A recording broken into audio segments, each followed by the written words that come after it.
ముఖ్యమంత్రి రేవంత్ రెడ్డి దూకుడు పెంచారు. పాలనలో తన మార్కు చూపించేలా కొత్త నిర్ణయాలు తీసుకుంటూ అధికారుల్ని పరుగులు పెట్టిస్తున్నారు. ఇప్పటికే పలువురు ఉన్నతాధికారుల బదిలీలతో కీలక మార్పులకు శ్రీకారం చుట్టిన సీఎం రేవంత్ పాలనపై మరింత పట్టు బిగించే దిశగా కార్యాచరణ వేగవంతం చేస్తున్నారు.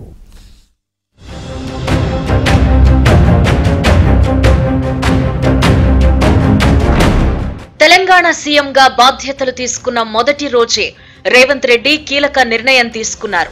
కొత్త మంత్రివర్గంతో కేబినెట్ మీటింగ్ ఏర్పాటు చేసి పాలనాపరమైన అంశాల్లో నెలకొన్న ఇబ్బందులపై అధికారులు వివరాలతో రావాలని ఆదేశించారు.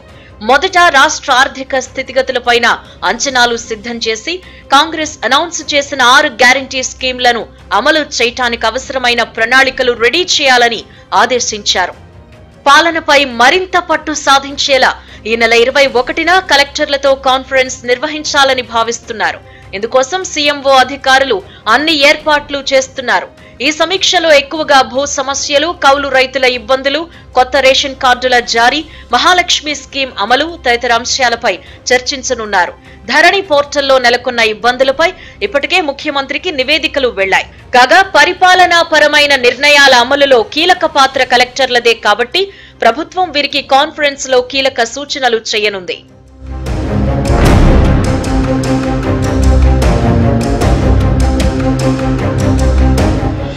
గత ప్రభుత్వంలో పల్లె ప్రగతి, పట్టణ ప్రగతి కార్యక్రమం పేరిట హడావిడి జరిగింది.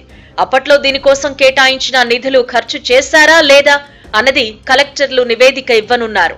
గ్రామీణ అభివృద్ధి, సంక్షేమ కార్యక్రమాల అమలు తీరుపై ప్రస్తుత 6 గ్యారంటీ స్కీమ్లపైన ప్రజల నుంచి ఫీడ్ తీసుకుని రమ్మని అధికారులకు మౌఖిక ఆదేశాలు జారీ చేశారు. ఇక మహాలక్ష్మి పథకంలో భాగంగా మహిళలకు ప్రతి నెల 2500, 500 రూపాయలకే గ్యాస్ సిలిండర్ సహా పలు పథకాలపై లోతుగా చర్చించనున్నారు. మొత్తానికి కొత్త ప్రభుత్వం నిర్ణయాల్లో వేగం పెంచుతూ పాలనపై పట్టు కోసం ఒకవైపు యంత్రాంగాన్ని ప్రక్షాళన చేస్తూ ఇంకోవైపు అధికారులను ఉరుకులు పరుగులు పెట్టిస్తున్నారు సీఎం రేవంత్ రెడ్డి.